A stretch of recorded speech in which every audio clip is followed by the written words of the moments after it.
Hello ladies and gentlemen, my name is White Note and I proudly present Global Gamers Launch. Quality of our content is higher than Donald Trump wall. Today's video is all about WCS 2016 semi-final, Elazer vs Dark.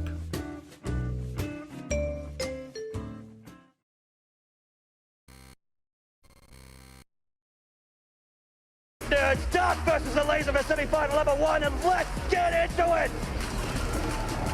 Both players going for speed, but Dark going for 14, 16 lings. Yeah, and Elazer didn't get a bailing nest. He's going for a roach run at the back of his natural. This could be a disaster if he does not see this coming. This was a bit of a bluff here from Elazer. He moved, made sure that he showed these Zerglings so that Dark would play defensive, but it feels like Dark somehow knows what's happening and he's heading across the map here to go for a big attack. There is not going to be any single bailing here for Elazer, and he's starting a couple roaches and additional Zerglings here to try and hold on in this first map. He needs the roaches and the queens in a good position as well. These banelings are dangerous for any cluster of lings or any baneling nest, and Dark is starting to work on this third. Elazer with plenty of units though, does deflect it for now, but two banelings sneaking into the natural, getting 4 drones. That could have gone a lot worse. Elazer still alive for now. A baneling looking for a juicy connection there on those lings. Great micro from both players so far. Oh, Elazer taking a big hit to his Zergling count there. The roaches have joined the fray, and they will be able to clean this up, but Elazer takes a bit of drone damage there. Yeah, not the end of the world though. They're still equal on walkers, but 2 queens are going to be caught. Queen's caught out on the map. That's disastrous for Elazer. Those are so important, injecting his hatcheries, keeping his lava count up, and he still has so many lings alive. Elazer's roaches pulling back. He needs that surface area to favor him here against his lings, getting those wraparounds. Elazer losing another queen. And he's trying to get Burrow, but will we even see it come into play, Todd? So much damage here from Dark. Yeah, and he's far from done. These Zerglings go uncontested. That's it, GG! All right, well, you know what it is here. Game number 2 on Frozen Temple. Let's go, guys. Could be playing a little bit greedier than you can attack. Actually, quite a few links were made early on here by Dark.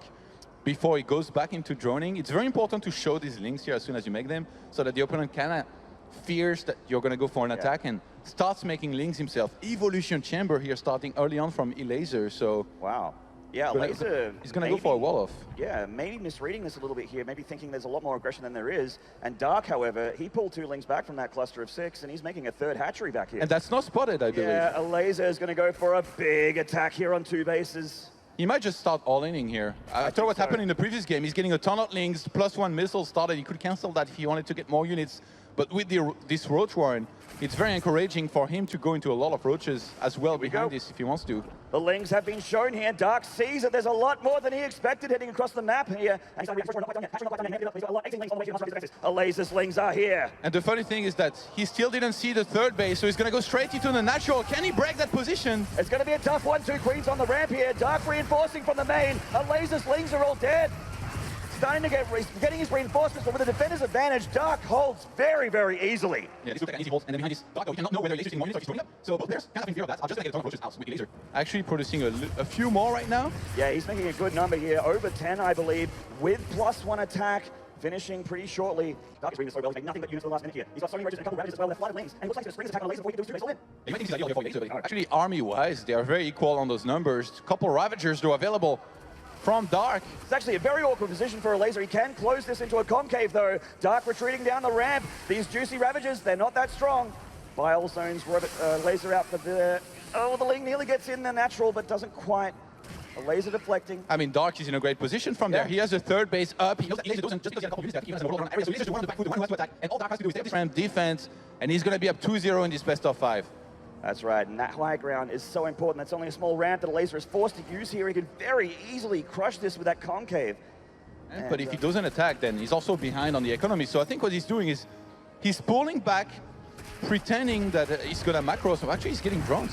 He stopped making units.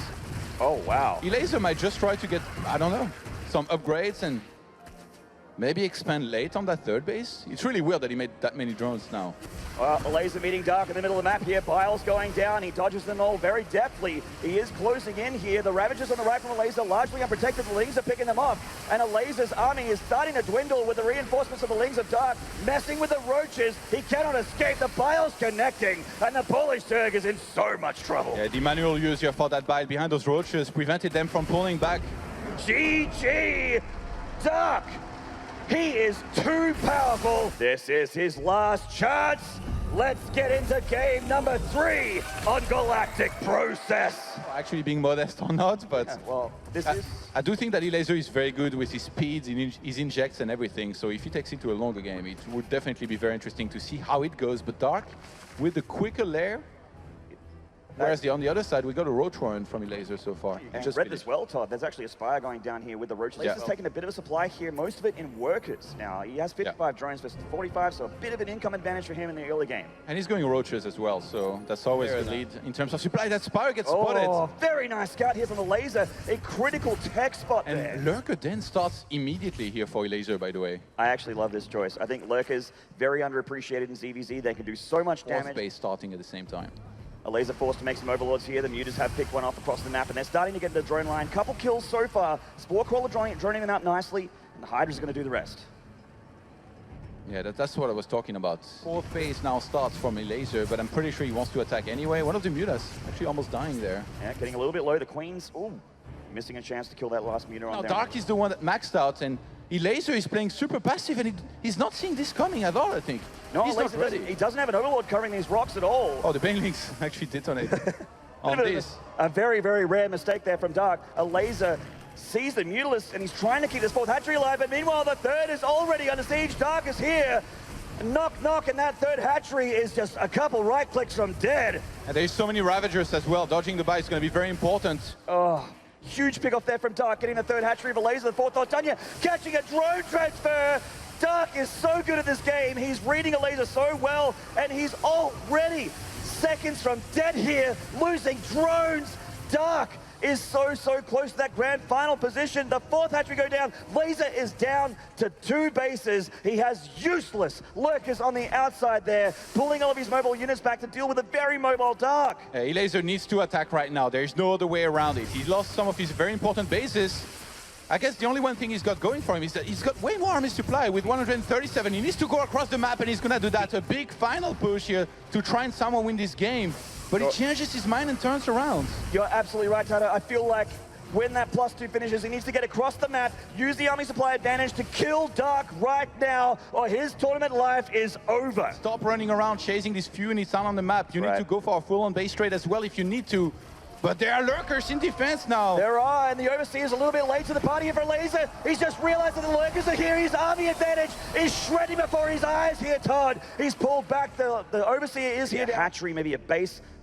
Looks like Dark's actually going to accidentally catch a bunch of Elazer's units here. Dark has so much banked that if he can trade these units cost-effectively, or even not cost-effectively, he's going to be able to remax very fast. He's got a lot of lava available as well. 28 lava already from Dark, so even if he loses his army, he doesn't care. And he just kills 2 Queens, runs right in, hits the already crippled production of Elazer, and goes deeper here into the tech, into the natural, blocking the main ramp as well. Hydraless Burrow in fear of Dark's army here as they head into the main and start clearing up whatever's left. Elazer will clean this up. The Mutas join the fray. There's only 2 Hydralists here, Todd, and they're dead. Now the Lurkers are in big trouble. Oh, Elazer just doesn't have an answer for everything Dark's throwing at him here. He's losing drones back at home. He is on 35 drones versus 69 drones of Dark with 4 untouched, saturated bases. Yeah, you gotta appreciate Elazer's fighting spirit here, but I think he's running out of time there. He has to go for a fight, but Dark just won't give it to him. Actually, right now he's kind of taking a poor fight, but like I said, he can remax super quickly behind his 22 Roaches on the production tab here from Dark. The upgrade advantage not as good as it used to be. He is still up by armor, and he's trying to run in here, but there is a Spore Crawler. Oh, he's gonna go right past this. Ooh. If somehow Elazer can sneak into every single base at the same time, this is a there may be a way for him to win this game, but it's gonna be really tough, Maynard. That's right. This is his Hail Mary play here, the Roach Burrow play. Can he get damage done? He's getting a lot of drone kills here. He is definitely getting damage, but he needs more than that if he wants to even it up here against Dark. Way more than this damage. Yeah, Dark's starting to supply here. Massively in the lead. Lost a lot of drones, but he still has this massive bank. He's going to remax on a way bigger army than Elazer, who's pretty much broke here. There is basically the name of this game here is in this income advantage tab for Dark. He did take a big hit there from that Roach run by of Elazer, but held the thought. Big engagement here for Dark. He's got this huge concave of Zerg units hitting the Lurkers from Elazer. He's running on his own. That's it. GG. Thanks for watching and stay tuned for next videos.